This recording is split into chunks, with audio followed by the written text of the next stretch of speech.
अस्सलाम वालेकुम students, welcome to my channel. आज हम ECE 201 का लेक्चर नंबर 2 स्टार्ट करने लगे हैं। ये मिड टर्म प्रिपरेशन के हवाले से लेक्चर्स रिकॉर्ड किए जा रहे हैं और ये वर्चुअल यूनिवर्सिटी के हैंडआउट्स के मुताबिक तैयार किए जा रहे हैं।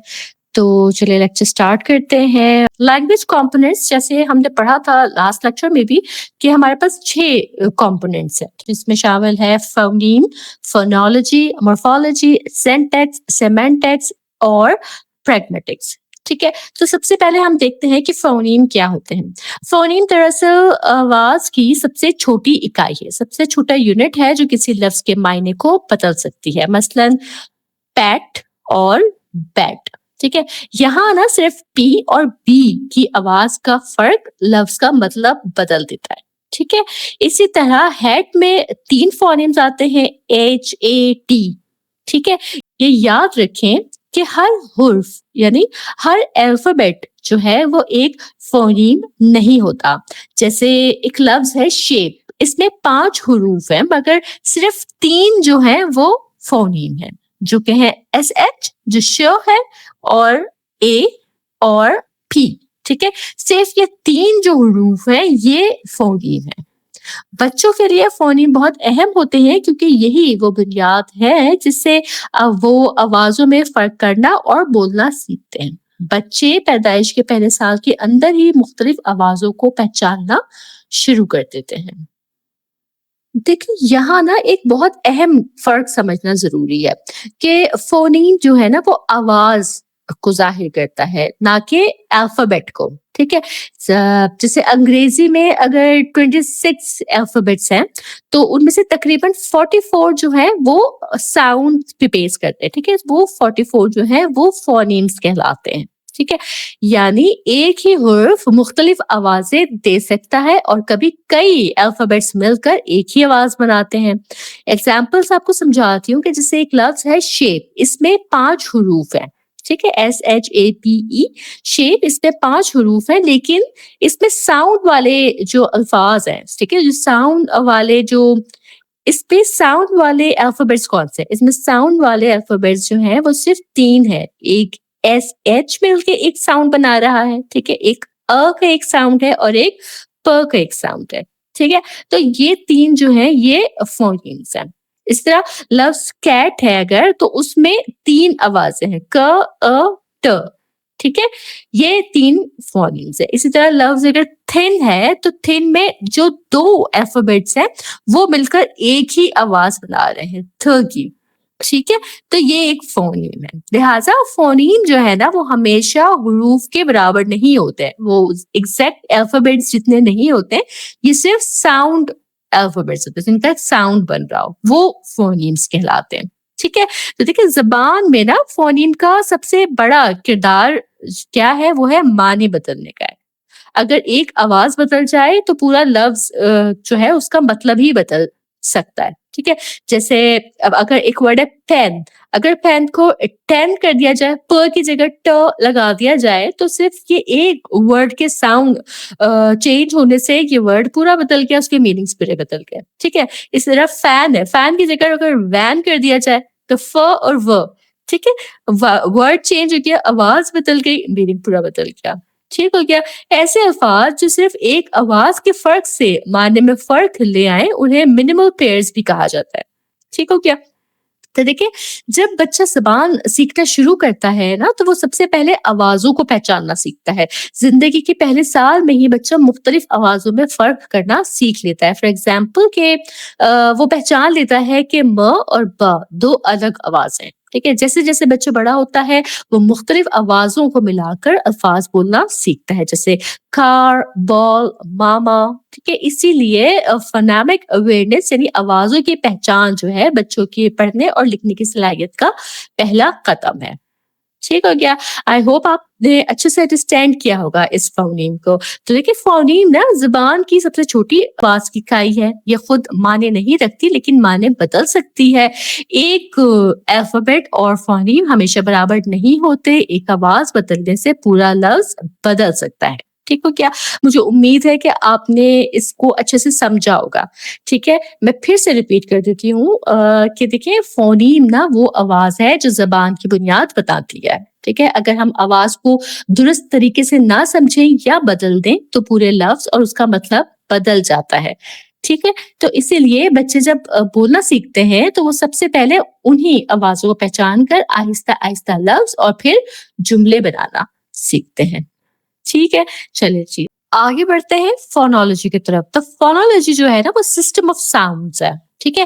یہ دیکھتی ہے کہ ایک زبان میں آوازیں کیسے پیدا ہوتی ہیں, ایک دوسرے سے کیسے ملتی ہے یا کیسے بدلتی ہے, اور الفاظ میں کس ترتیب سے استعمال ہوتی ہے. صحیح ہے. یعنی فونیم جو ہے نا وہ ایک آواز ہے, جبکہ فونالوجی کیا ہے, ان آوازوں کا پورا نظام ہے. ٹھیک ہے. مزید ڈیٹیلز آپ کو سمجھاتی ہوں کہ دیکھیں فونالوجی کا مقصد نا یہ سمجھنا ہے کہ زبان میں کون سی آوازیں استعمال ہوتی ہیں, یہ آوازیں ایک دوسرے سے کیسے جڑی ہوتی ہیں, اور ان آوازوں کو ملانے کے جو رولز ہیں وہ کیا ہیں. ٹھیک ہے. فار ایگزامپل کہ انگلش میں اگر ایک لفظ ہے کیٹ اور ایک لفظ ہے بیٹ, ان میں صرف ایک آواز بدلنے سے معنی جو ہے وہ بدل رہے ہیں. تو یہ دونوں الفاظ جو ہے نا یہ ڈفرینٹ فونولوجیکل پیٹرن دکھاتے ہیں. سمجھ رہے ہیں آپ کہ اگر ایٹ کے ساتھ ک لگا ہے تو وہ کیٹ ہو گیا ہے, اور ایٹ کے ساتھ اگر ب لگا ہے تو وہ بیٹ ہو گیا ہے. ٹھیک ہے. تو یہ ڈفرینٹ فونولوجیکل پیٹرن ہے. ٹھیک ہے. اسی طرح سے لفظ شیپ ہے تو اس میں 5 حروف ہیں مگر صرف 3 کی ہی آواز آ رہی ہے. صحیح ہے. تو یہ فرق بھی فونالوجی ہی سمجھاتی ہے. سمجھ رہے ہیں آپ. دیکھیے ہر زبان میں نا مخصوص فونولوجیکل رولز ہوتے ہیں. ٹھیک ہے. کچھ آوازیں صرف لفظ کے آغاز میں آ سکتی ہیں, این جی یہ جو ہے یہ انگلش میں شروع میں نہیں آتا, اور کچھ آوازیں اکٹھی نہیں آ سکتی, جیسے ایم ٹی میں سے کوئی انگلش ورڈ شروع نہیں ہوتا جو ایم ٹی سے سٹارٹ ہو رہا ہو. ٹھیک ہے. تو یہ کچھ رولز ہیں فونالوجی کے. ٹھیک ہے. اسی طرح سے دیکھیں فونالوجی میں نا ایک اہم تصور ہے جو کہ ہے منیمل پیئر کا. یہ وہ 2 الفاظ ہیں جن میں صرف ایک آواز کا فرق ہوتا ہے مگر معنی بدل جاتے ہیں. ٹھیک ہے. جیسے پین سے اگر پن ہو جائے یا شپ سے اگر شیپ ہو جائے. ٹھیک ہے. تو یہ کیا ہے کہ ایک آواز کے فرق سے جو ہے معنی ان میں چینج ہو رہے ہیں. ٹھیک ہے. یہ مثالیں نا میں بتاتی ہیں کہ زبان میں آوازوں کا معمولی فرق بھی معنی کو مکمل طور پر بدل دیتا ہے. ٹھیک ہے. تو دیکھیں جب بچے زبان سیکھنا شروع کرتے ہیں نا تو وہ پہلے یہ سمجھتے ہیں کہ آوازیں مختلف ہیں, پھر یہ کہ ان آوازوں کو کیسے جوڑ کر الفاظ بنانا ہے. ٹھیک ہے. تو یہ جو پروسیس ہے نا یہی فونالوجی ہے. ٹھیک ہے. آوازوں کی پہچان, ترتیب اور استعمال یہی فونالوجی ہے. اگر بچے کو فونولوجیکل اویئرنیس نہ ہو تو اسے پڑھنے اور بولنے ان دونوں میں ہی مشکلات جو ہیں وہ پیش آ سکتی ہیں. ٹھیک ہے. انگلش لینگویج میں نا ہمارے پاس 26 الفابیٹس ہیں, یہ تو آپ سب جانتے ہیں. ٹھیک ہے. لیکن تقریباً 44 فونیمز ہیں. ٹھیک ہے. یعنی کہ 44 آوازیں ہیں. یہ آوازیں کانسوننٹس اور واؤلز پر مشتمل ہوتی ہیں. ٹھیک ہو گیا. یہ تمام آوازیں جو ہیں وہ فونولوجی کے نظام کے تحت استعمال ہوتی ہیں. ٹھیک ہے جی. کہ فونولوجی جو ہے زبان کی آوازوں کے نظام, اصول اور پیٹرنز کا مطالعہ ہے.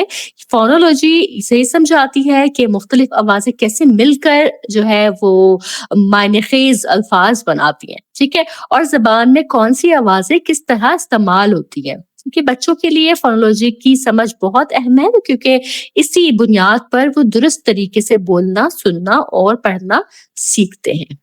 آگے بڑھتے ہیں ہم مورفولوجی پہ. مورفولوجی جو ہے نا گریک لینگویج کے 2 ورڈ سے مل کر بنا ہے. ایک ورڈ ہے مورف یعنی کہ شیپ یا فارم, کہ کیا شکل یا ساخت ہے. ٹھیک ہے. اور لوجی مطلب کہ اسٹڈی, مطالعہ. ٹھیک ہے. یعنی مورفولوجی وہ علم ہے جو الفاظ کی ساخت یا بناوٹ کو سمجھتا ہے. ٹھیک ہے. کہ ایک لفظ کس طرح چھوٹے چھوٹے میننگ فل یونٹ سے مل کر بنتا ہے. ان چھوٹے حصوں کو مورفمز کہا جاتا ہے. ٹھیک ہے. مورفمز کیا ہوتے ہیں؟ مورفم زبان کی سب سے چھوٹی معنی کا یعنی کہ اسمالسٹ یونٹ آف میننگ ہے. یہ خود ایک لفظ بھی ہو سکتی ہے یا لفظ کا ایک حصہ بھی ہو سکتی ہے, لیکن اس کا اپنا مطلب جو ہے وہ کچھ نہ کچھ ضرور ہوتا ہے. ایگزامپل اس کی دیتی ہوں میں آپ کو. جیسے ایک ورڈ ہے کیٹ. ٹھیک ہے. تو یہ ایک مورفم ہے کیونکہ اس کا مطلب جو ہے نا وہ مکمل ہے. صحیح. اسی طرح ایک اور ورڈ ہے انہیپیلی. انہیپیلی میں اب یہاں پر 3 مورفمز ہیں. ٹھیک ہے. 3 مورفمز کیسے؟ ایک مورفم ہے ان, मतलब नेगेटिव प्रीफिक्स है ये, ठीक है, जो कि ना को नहीं को शो करता है, ठीक है। फिर आगे इसमें हैप्पी, हैप्पी क्या है, रूट वर्ड है, बीच में आ रहा है, रूट वर्ड है, जिसका मतलब हो गया खुश, ठीक है। और ली, अनहैप्पीली है ना, तो ली जो है लास्ट में जो आ रहा है वो हो गया सफिक्स, इसका मतलब हो गया है, ली का क्या मतलब यहाँ आ गया, तरीके से, ठीक है। तो अब जब हम इन तीनों मॉर्फिम्स को आपस में जोड़ते हैं, अन प्लस हैप्पी प्लस ली, इस तरह से हम करते हैं, अनहैप्पीली बनाते हैं, तो इसका क्या मतलब बन गया इसका, ना खुशी से, ठीक है। तो क्या हुआ कि मॉर्फोलॉजी ना हमें ये समझाती है कि कैसे मुख्तलिफ मॉर्फिम्स को जोड़कर नए अल्फाज बनाए जाते हैं, ठीक है। समझ रहे हैं आप मेरी बात को? देखिए, मॉर्फोलॉजी ना ज़बान का वो हिस्सा है जो हमें ये समझने में मदद देता है कि इस लफ्ज़ की बुनियाद क्या है, उसकी रूट क्या है, उसमें कौन-सा प्रीफिक्स या सफिक्स शामिल है और इसके मायने कैसे बदले हैं। ये बच्चों की वोकैबुलरी को बढ़ाने और समझने की सलाहियत को मज़बूत बनाने में मददगार होती है। इसी तरह अगर हम कैट के अंदर एस का एडिशन करते हैं, ठीक है, तो एस जो है एक जमा बनाने का मॉर्फिम है, सही है। कैट में एस का इजाफा कर दे तो ये वर्ड को जमा में कन्वर्ट करने का एक मॉर्फिम है, सही है। देखिए, बच्चे ने तकरीबन 2 साल की उम्र में ये पहचानना शुरू कर देते हैं कि एस लगाने से लफ्ज जमा बन जाता है, ठीक है। आगे बढ़ते हैं सिंटैक्स की तरफ। तो सिंटैक्स ना ज़बान में जुमलों के स्ट्रक्चर और अल्फाज की तरतीब का मुताला है। ये हमें बताता है कि किन अल्फाज को कहाँ रखना है ताकि जुमला मुकम्मल और बामायने हो। जैसे अहमद एट द एप्पल और द एप्पल एट अहमद, दोनों में वही अल्फाज है मगर तरतीब बदलने से मायने जो हैं वो बिल्कुल बदल गए हैं, ठीक है। इसी तरह से अगर मैं कहूँ कि the cat sat on the mat, ये एक सही सेंटेंस है, जबकि the sat cat on the mat ये एक गलत सेंटेंस है क्योंकि इसका ऑर्डर ही गलत है, ठीक है। आगे पीछे हैं इसके सारे वर्ड्स, ठीक है। तो सेंटेक्स जो है वो बच्चों को सही जुमले बनाने और इफेक्टिव वे में बात करने में मदद देता है, ठीक है। नेक्स्ट है हमारे पास सेमेंटिक्स। तो सेमेंटिक्स जो है ज़बान की मीनिंग, उसके मायने से मुताल्लिक है। ये देखता है कि अल्फाज और जुमले अपने मायने कैसे पहचानते हैं। ज़बान का बुनियादी मकसद मायने पहचानना है, इसलिए अगर जुमले की जो साख्त है, जो उसका स्ट्रक्चर है वो दुरुस्त हो तभी उसके मीनिंग्स वाज़े होते हैं। फॉर एग्जाम्पल एक सेंटेंस है कि the boy kicked the ball, इसका मतलब वाज़े, ठीक है, हमें सेंटेंस समझ आ रहा है कि बच्चे ने जो है बॉल को किक किया है। मगर अगर हम इसकी तरतीब बदल देंगे तो इसका मतलब भी बदल जाएगा, ठीक है। तो सेमेंटिक्स हमें ये भी सिखाता है कि मायने सिर्फ अल्फाज से नहीं बल्कि सकाफत और जिसका सियाक व सबाक है ना, जिसका कॉन्टेक्स्ट है, उससे भी ताल्लुक रखते हैं। यानी एक ही लफ्ज मुख्तलिफ कल्चर्स में मुख्तलिफ मतलब दे सकता है, ठीक हो गया।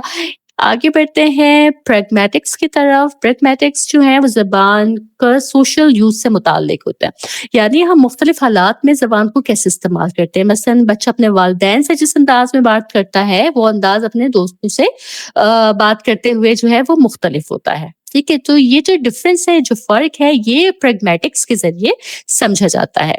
ये हमें ये सिखाता है कि कहाँ फॉर्मल ज़बान इस्तेमाल करनी है और कहाँ कैजुअल वे में बात करनी है, ठीक है।